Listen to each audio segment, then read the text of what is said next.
What's good, everybody? It's your girl JoAnnGray. It is me again, and I'm ready to vlog. Vlog number 2. This is about acceptance. This is about secrets. This is about health. This is about, I don't know if you guys listen to me.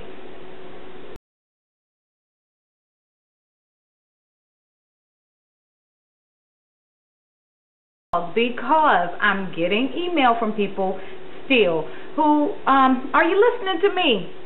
Just curious, are you all listening to me?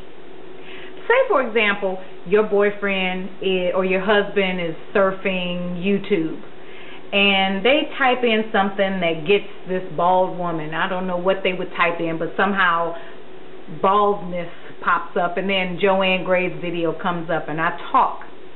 And I give my little lecture, and I give my little talk and my testimony, and I say things like, you know, this isn't our fault, love us. And they hear that. Don't you think that the next time that person may encounter this, or should this come into their life, they have now had something to digest?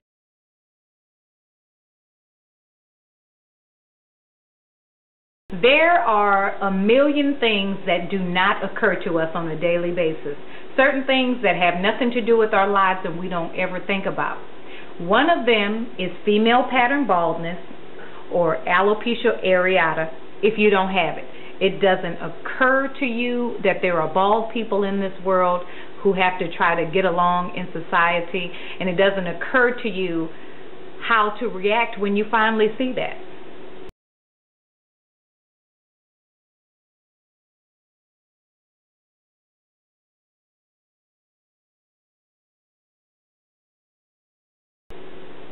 So I make these videos to bring awareness of female pattern baldness.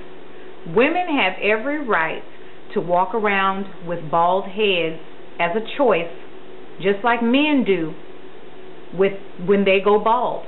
Women are going bald, and the more products we're putting in our hair, the more medication that we're taking, the more styling stress that we're applying and force that we're applying to our hair with these extreme styles.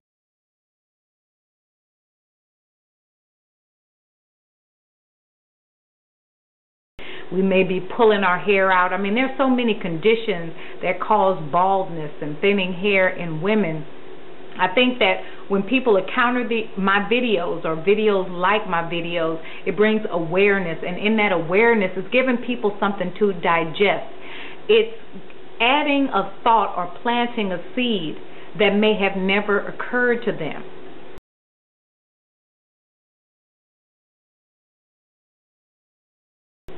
Most everybody that are reviewing wigs on YouTube have heads full of hair. And most people who watch them wonder, why are these people wearing wigs when they have a head full of hair? Well, that's not your business. Nor is it your business why I choose to wear a wig over my bald head if you're somebody who chooses not to wear a wig. So we can't be judgmental about people, and we can't say what's best for us has got to be best for somebody else.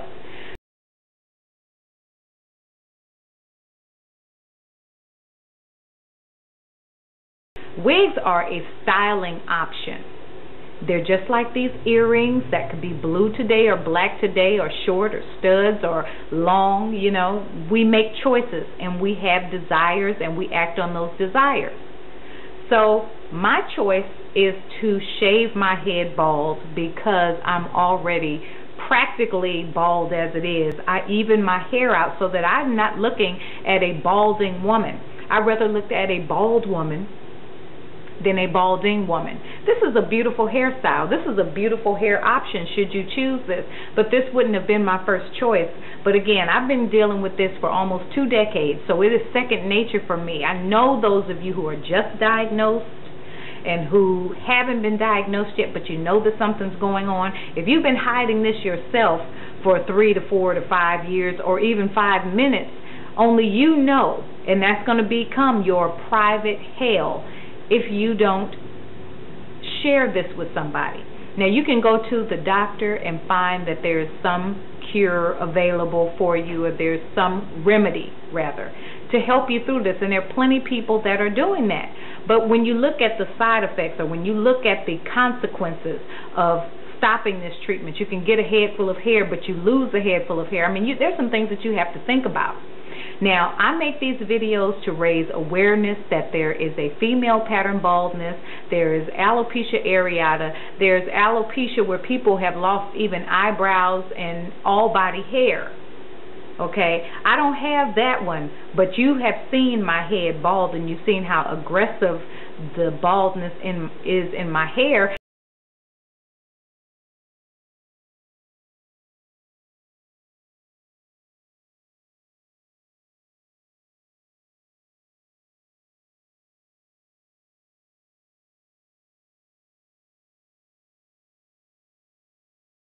Your family members need to know. It doesn't have to be Aunt Jane that you haven't seen in 20 years or Uncle Buck that you haven't talked to in 15 years, but your husband, your children, they should know.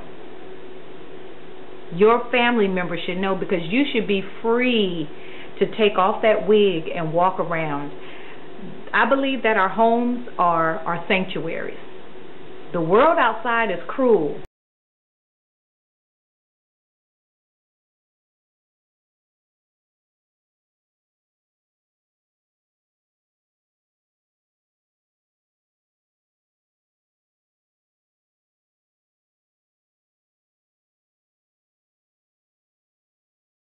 I'm getting on here and I'm revealing this bald head of mine for social acceptance of baldness in females. I didn't shave my head bald or create bald spots in my head. There is a condition out here in the world called alopecia areata, and there's just female pattern baldness that exists in the world. Men go bald and women go bald. So I'm here to bring light to this subject, as well as help bring confidence to people who are suffering in silence, as well to help people reveal to their family members that they have alopecia. So I'm still getting these notes from people, and here I am in front of the camera because it's hard to individually answer notes. Now, I find myself, I don't know, if it's enraged, disappointed, if it's sadness, because I don't want to be judgmental, but I think about certain things. I think about the fact that, okay, you live in a house with a man that you love, that loves you, but your hair is coming out and you won't share this with your husband. Is it because you've heard your husband make certain comments about things, or your girlfriend make certain comments about things, and so you are afraid to do this? Well, do you realize that by hiding this, you're making yourself even more sick? The stress of this will probably cause your whole head to bail, all your hair to bail off your head. I've been asked by several people, do you disclose this to people? Well, here's something.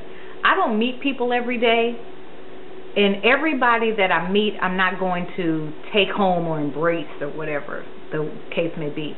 I encounter people on a regular basis. I'm a medical professional, so I'm seeing people. I'm not there to discuss my personal life and my business with people like that, or even in business. It's not really, I mean, what do we have to discuss? Now, so I'm imagining, are you talking about to date? Well, let me tell you some things that I did when I was in the dating phase, when I wanted to date and I knew I had this bald head and I knew I was wearing a wig.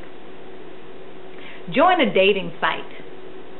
Join a dating site, and where they ask you, you know, your height and how much you weigh and what does your hair look like. I put none to speak of, which made people even more curious. It's not really anybody's business. It's not everybody's business that you're bald. Meaning, it's not going to hurt anybody one way or the other. But say, for example, you want to date somebody, and you are one of the bald women who like to be bald. Should you be forced to cover your head because you don't want to shame this dude in front of his family? The answer is no. But here's the thing, and this is why I was saying that it's us, not the people around us or the people who love us. It is us that lack the trust. We don't trust our loved one to love us. We don't trust in their love. And that's something that we have to work on as individuals. Don't put this ism off on other people. This is your problem. You don't trust that the next person is going to accept you. You haven't even given the person a chance to accept or reject you.